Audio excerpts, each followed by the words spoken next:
Hello' guys, আপোনালোকে চাওক মানুহবিলাকৰ কি অৱস্থা হৈছে। মানুহৰ ঘৰৰ ওপৰেদি পানী বাগৰি গৈছে আৰু মানুহবিলাকে এই মথাউৰিত কিবা কৰি বাসস্থান লাভ কৰিছে।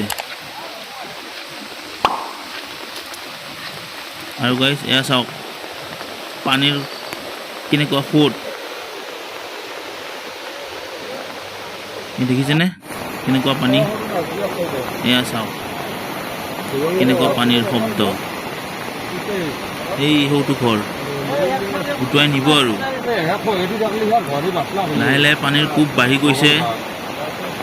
এই কেন্দুগুৰিত কাষৰে গাঁও এখনৰ ইয়াৰ দৃশ্য।